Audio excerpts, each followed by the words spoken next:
Reva and I donned our personas of black market buyers yet again. This time, she went less formal and more street, acting as one of Jasper's enforcers and wearing her pair of pistols openly. Me, I was back under the helmet with Fear's artistic streak decorating the faceplate. She had even knocked up a matching one for Reva. It was important to keep her identity under wraps too. It was one thing to have her show her face to Ed and his goons. They weren't going to get away to spread the news. But if Reva popped up too many times in too many different guises, well, eventually someone would connect the dots and trace them back to us. I was starting to get used to wearing the helmet, actually. Sort of. The anonymity was nice for a change.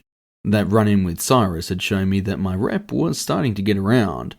This was probably safer, for the time being. On top of that, having a second persona in the underground might actually be useful. We were riding in a convoy of 3 cars. Jasper wanted to make an impression. I had passed on the details and he had made the arrangements himself for the meet. This Falcon had chosen one of the building sites for the reconstruction of the city. I suspected that they must have a finger in that pie if that was their idea of a safe place to meet. It was a short ride, which was good because it was cozy in the big 4x4, despite its size. Jasper was a big dude. Reva and I were fully kitted out. We all took up space. Reva and I sat opposite Jasper. He had dressed himself in a neatly tailored, if not simple, suit. It sent a message. The right attire for the right situation. Sensible, but well made. Not that he needed to flaunt it much, not with those arms of his. We hadn't spoken much during the ride. Some of the other members of Jasper's gang were riding up front and we decided the less they knew, the better. As far as they were concerned, we were some specialists helping out for the night. Jasper had called in a favour, wanted our expertise on the products that would be on offer. At least I could play that part well enough. I knew my way around most firearms that were worth a damn, and if they needed to be tested, well, I didn't want to brag, but I suspected that I could outshoot the next 5 guys Jasper had in line all put together.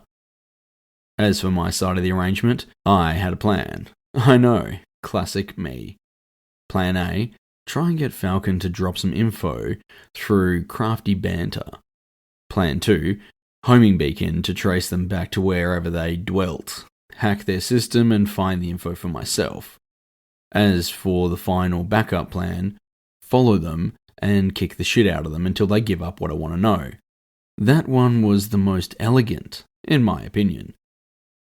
There was always the possibility that the Falcon didn't know anything about what I was after.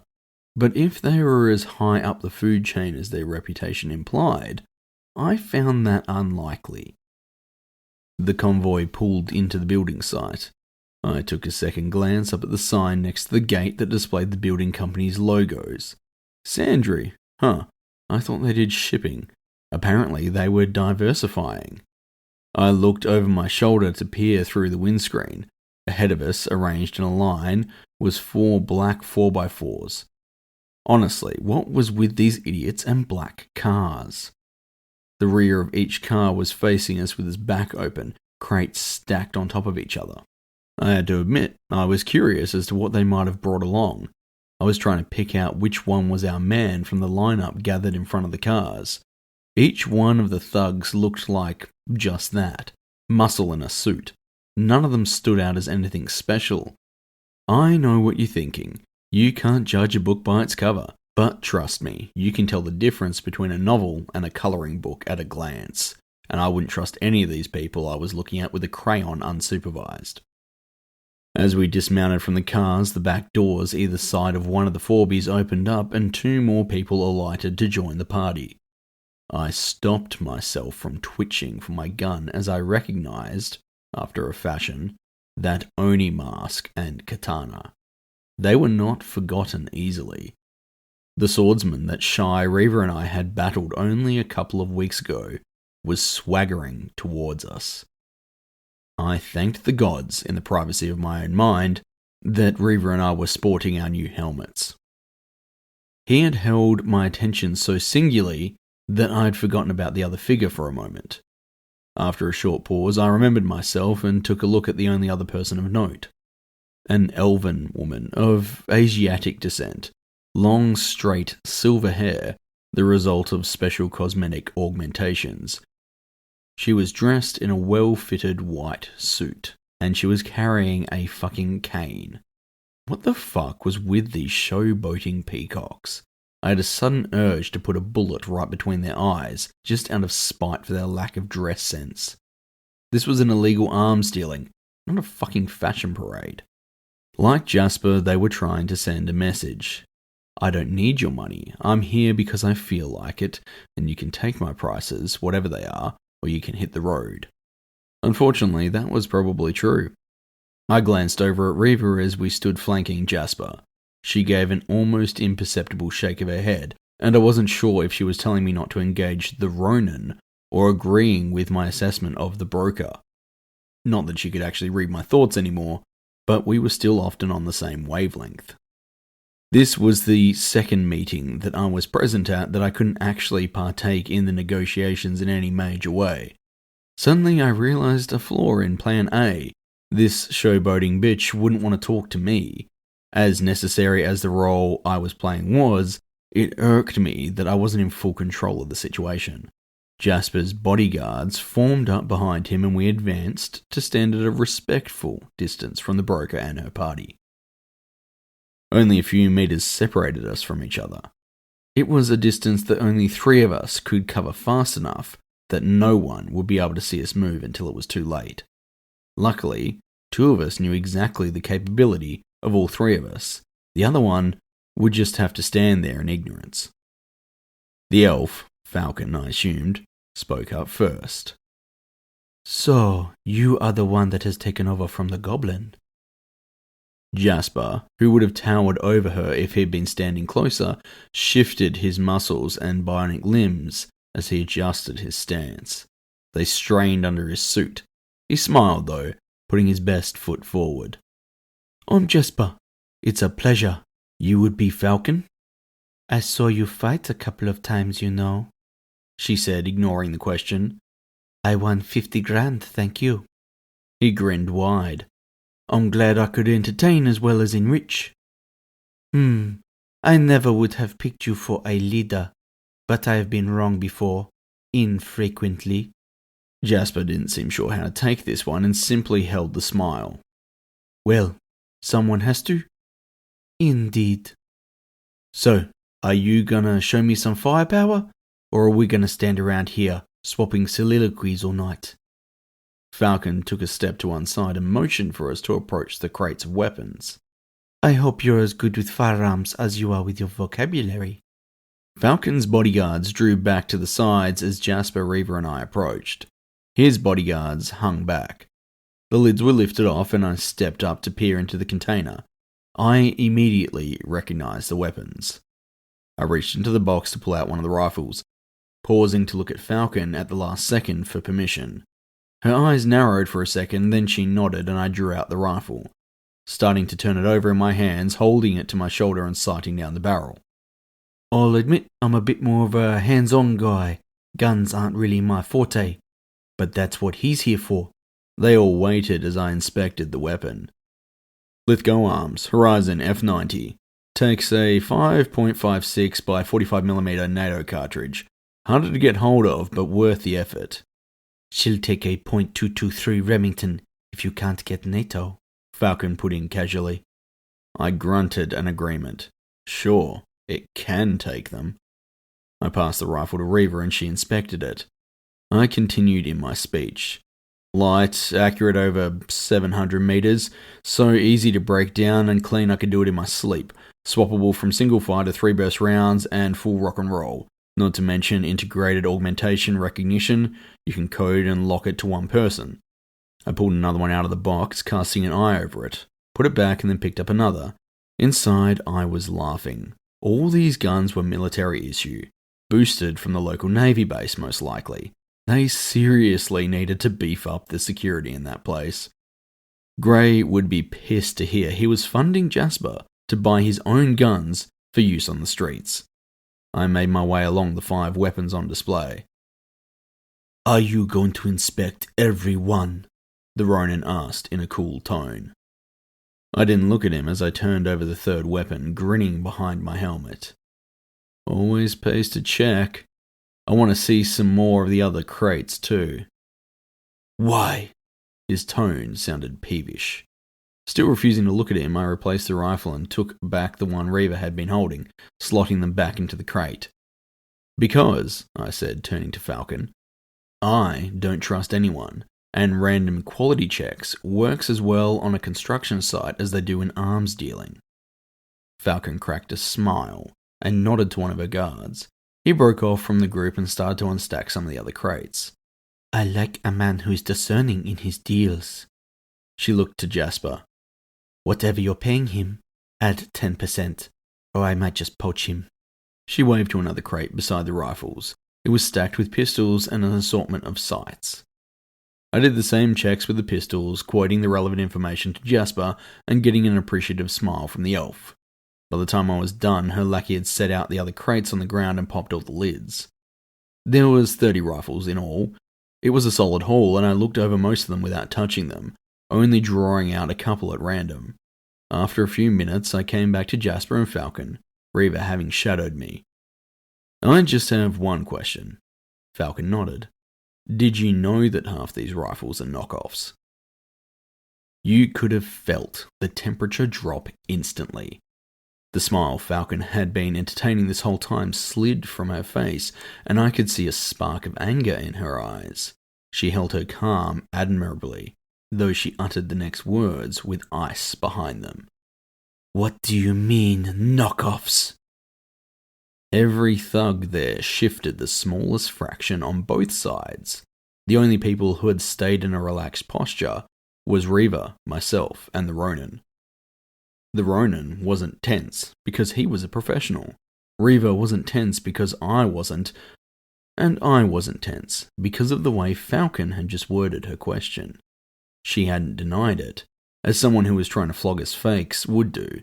She was incredulous, but she sounded like she believed me, which meant she was pissed, but not at me. Lithgow arms have 3 levels of forgery detection on their weapons. I pulled a rifle out at random from the crate. Serial numbers, laser etched. We all know that one. Second is the ultraviolet logo that's embedded into the visible logo. I haven't checked that, but it's commonly known among the best forgers, so we can ignore that for the moment. Falcon nodded along with me impatiently. Yes, but what is the third? I never heard of this third. Trap. She was impatient for me to get to the point. I made a calming gesture. The third is an embedded microchip in the upper receiver.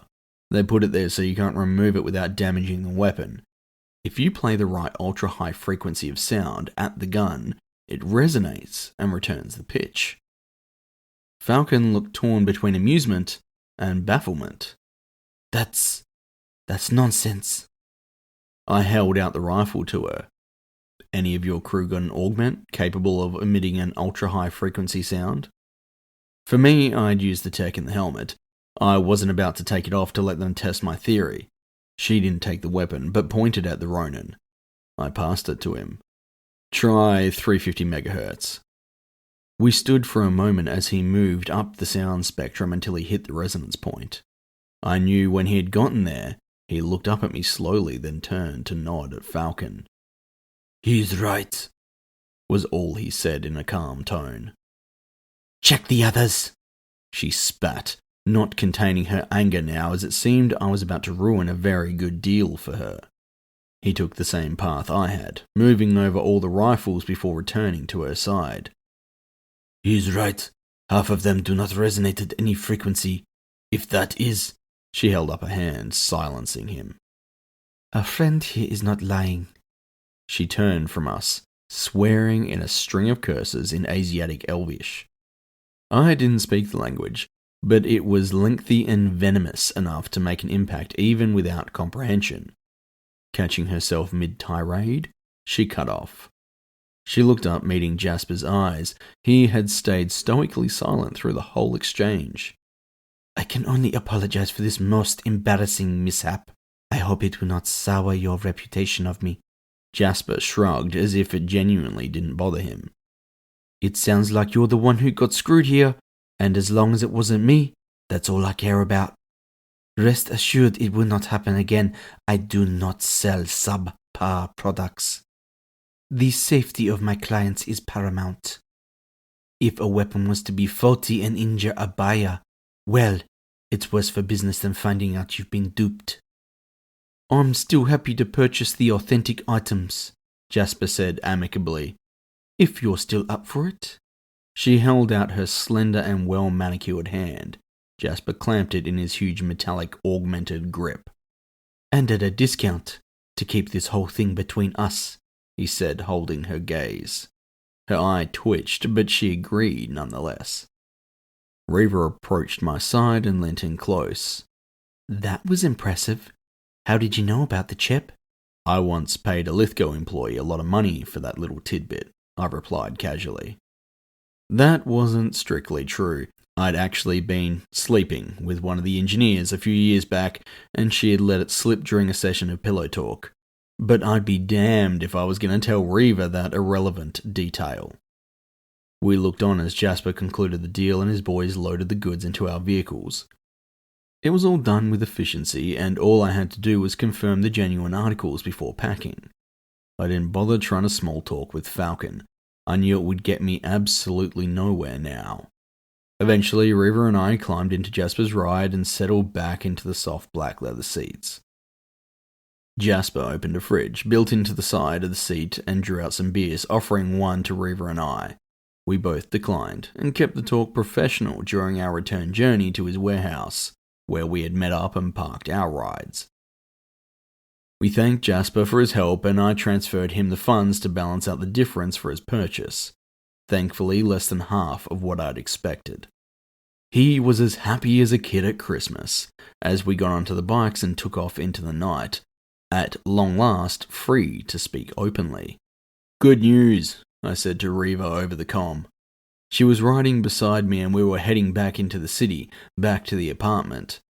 I managed to slide a tracker into one of the crates. If nothing else, we can find... It's not necessary, Reva replied, interrupting me. What? We don't need to. I know who her supplier is. I was amazed. Had I missed something? How had that piece of information, that important, passed me by? Well, sure, but does that really help us? I asked, trying not to sound too hopeful. She was practically vibrating. I could hear it in her words. You know how she was cursing away in Asiatic Elvish? Well, she was cursing the mongrel that sold her the guns. And I quote, "That sly fucking fox-faced piece of shit." I didn't have to see Reva's face to know she was pleased with herself. Wait, you think her supplier that boosted those guns for her from the base was Kumo? Trust me, there's layers to the language. The color was implied in the insult. It just doesn't translate into English well. But she said albino or pale, depending on the context. And fox-faced? I bet there isn't more than a dozen kitsune in the whole city. How many of them are as white as snow? I had to give it to her. That was some solid intel. We stopped off at a servo. I got a nice coffee and Reva went over events a second time. So what exactly did she say? Reva made an inarticulate gesture with her hands, trying to put it into words I'd understand, then gave up. I told you, it's a complex language, but roughly translated, if he thinks I'm buying those plans now, he's got another thing coming. Fuck me. I couldn't believe it. We'd hit jackpot on pure luck. Sometimes it happens. Then you go out and buy a lotto ticket while your luck is still on. You recorded the whole interaction, right? She said hopefully. I nodded. Yeah, everything. Fuck me. I was speechless. It made no sense. It just didn't seem right. But it made me so happy. I was doing my best not to let my personal feelings override my common sense, though. It just doesn't seem right, though, does it? Reva said, her excitement waning. The lady doth protest too much, methinks. What? Reva screwed up her face in confusion. It's Shakespeare, Hamlet. You know Shakespeare. My mother was heavy on classical education, I said flippantly. The fact is, though, I thought he was a bit too zealous when he was coming at me last time we met. He was so angry, so true to the uniform. I shook my head in shock. Classic projection. You're buying it then? I nodded, considering the ramifications. Yeah, but you know what this means. Reva's frown deepened to a scowl. The question bringing forth the truth of the matter. It was him. He killed Lucas and the others. She trailed off, the reality settling on her at last. I ground my teeth.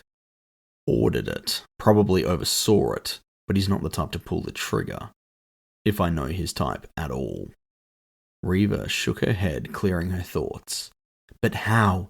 Would he have used soldiers under his command? Wouldn't they be questioning it? I doubt it.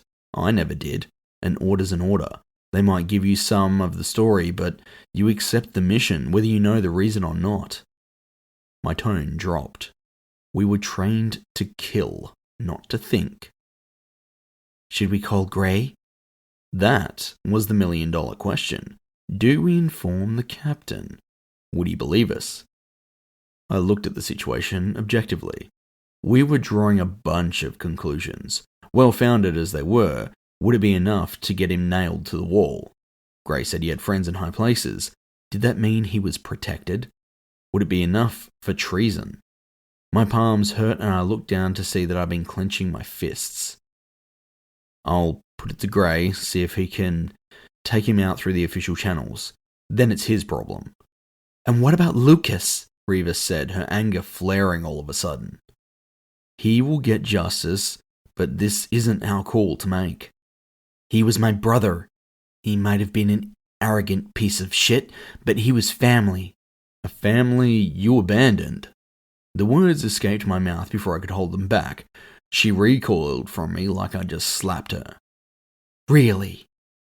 I deflated. Look, you want revenge, I get it. But what if we're wrong? What if he's not behind the hit? She was fuming now, but I could tell that enough of her was rational to listen. These things have layers on layers. If we're going to find out the truth, we need to tread carefully. She narrowed her eyes. Whoever did this, there is no trial for them. No handcuffs and lockup. I pull the trigger. Me. I bit back my immediate response, telling her she wasn't a hunter and she didn't have that jurisdiction. I chose to dodge the comment for now. We will do our job and we will call Gray. I have a pretty good idea what he'll say anyway. And if he says no? It was as good as her saying it's them or me. If he says no, then we find another way. We call Rio, get the job taken over by the department directly or something else. She hadn't stopped fuming. She was still watching me like I was trying to pull one over on her. You've never been this cagey about a job before. You could go put a bullet in him right now. What's stopping you? I could, but it could too easily be put down as a personal vendetta. When I put a bullet through a known criminal, no one bats an eye. But this sits on the borderline of what I'm allowed to deal with full autonomy. Military personnel of his rank, they have connections, friends. There is a law in place to protect them from people like me. If he was a foreign party or private, I could just go in there and blow his brains out and be done with it. As it is, we need to confirm this and be given permission from higher powers, and they have every right to deny lethal force. Reva leant in close. She spoke through her teeth in a snarl. I don't care what their laws are, or who's backing him up. If he did it, I'll put him down. I rested a hand on her shoulder. If it gets ugly and bullets start to fly, you might just get your chance. She grinned, but there was no humor in it. I'm going to make sure it gets ugly. Gray was silent as I concluded my explanation of the night's events. You there, mate? He stuttered to a halt. Are you sure? With everything we've seen and heard, it kind of fits. Gray groaned. This is the last thing we need. It's not in my jurisdiction to make that call. Yeah, I was worried you'd say that. My gaze turned to Reva where she stood in the kitchen, staring into nothing. I was out on the balcony hoping to avoid any emotional input, just in case the conversation didn't go our way. Gray slumped in his chair. He was in his home office on a visual link-up on his end. I'll need to run this further up the chain. No, we need to act before these plans go missing for good. If what Reva heard is correct, he's already contacted buyers. I know, he shot back frustrated. And if it was just that pen-pushing nobody Ed, I could do it. But we go after Kumo, heads will roll. And it might not just be his. If you let this drag out, it will be too late, I pressed. We're both on thin ice, Ulf. There are protocols for this kind of thing. I thought you said we had a green light to just get it done. Yeah, when it was a nobody we were chasing. With his past actions, you don't think we could expedite matters? I asked hopefully. Sure, maybe a little, but he's got powerful friends. They will call this a witch hunt and tie it up in bullshit. They won't be able to do much for him once I put a bullet in his smug face, I said coolly. We can't use lethal force here, Ulf. Whatever we do, we need him alive. This asshole just massacred Reva's family, Gray. If you think she's gonna let them walk away. This isn't a personal vendetta. It fucking is now. There was silence for a long moment. Look, do you have any idea where he is? Gray shook his head. Will he be on base at all? Do you know where he lives, a favourite bar? Anything? His eyes looked back to the camera. It's not enough to go on, Ulf, I'm sorry, but even if I knew where he was, it's not enough. Command won't let me, okay? The order to take him out, without a confession, it won't happen. Even if he has the goods on his person. Maybe, but I doubt it. I lowered my voice. Gray, if you don't give me the all clear on the grounds of treason, I'll be forced to pursue other courses of action. What are you saying? I have every right to hunt down and execute the killer or killers of the family Bloodhorn. If that so happens to be Kumo, well, that is well outside your jurisdiction. You wouldn't. Someone killed Reva's family in cold blood. I can't let that go. She won't let it go. Ulf, you have no authority. I cut in, ignoring his protests. I think you'll find that while you can revoke my authority on the case of military espionage, the shooting, that definitely is still within my wheelhouse. You're gonna be walking a really fucking fine line there, Commander, if my superiors find out. Again, I didn't let him finish. You do what you need to, Gray, but I suggest you forget about this little conversation if you don't want to be caught up in my wake. You're gonna piss off a lot of powerful people if you go down this path. What's new? I hung up on him, took one deep breath and offered up a prayer to any god bored enough to be listening. I slid open the glass door and stepped back inside the apartment. Reva looked up from the point on the table she'd been staring at. What'd he say? I grimaced. We're on our own. What? The question was on the tip of Reva's tongue, but it was Fear who had spoken up. He won't give me the all clear to take out Kumo on the grounds of treason. Reva again made to say something, but I forestalled her. Don't worry, I've taken the case over on grounds of your family's murder. One way or another, Kumo is going down. Personally, I had no compunctions with jumping the gun now that I'd kicked Gray to the curb. Deep down, I knew it was the fox-faced son of a bitch behind the whole thing. I'd find the proof I needed after he was dead if I had to. It had always worked in the past. We just need to find him. Oh, well, I'll just break out my kitsune locator then. Fear sneered sarcastically. Good, you get onto that. I wasn't being serious, Fear objected. What about that facial recognition thingy you got going? How many times do I have to tell you? If you don't have a rough location, it could take days of hacking, surveillance, everything to find a trace on the guy.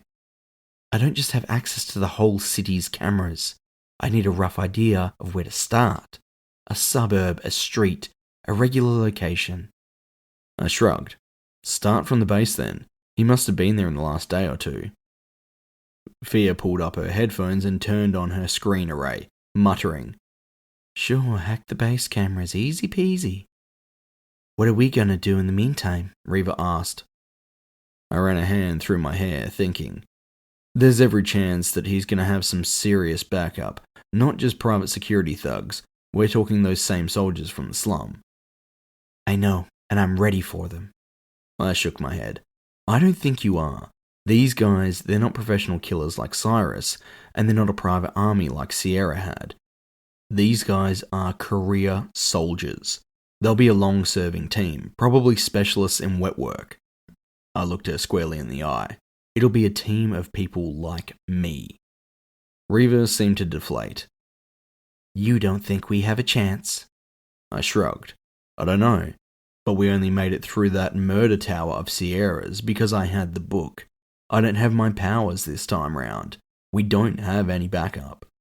Reva's eyes flicked to Fia, and I knew what she was thinking. I shook my head.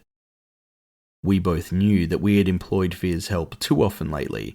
Every time she took that risk, we were one change closer to a major fuck-up. Besides, I wasn't going to throw her into a situation that could leave her in a military lockup or worse. So what are we gonna do?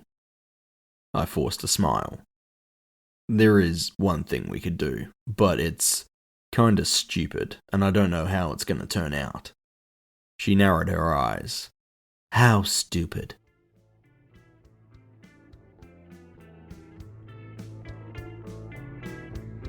Thank you very much for listening to Cyphers Edge. If you enjoy this podcast, a subscription to the channel will be most appreciated. If you'd like more content from me, you can find me on various social media platforms. I also have a Discord. It's a small community, but we'd love to see you there to talk about the genre and any other topics that relate to the podcast, literature, or sci-fi and cyberpunk. As always, the script and narration were done by Brandis, myself, and the music was done by Kale McLeish. Copyright Cyphers Edge 2026.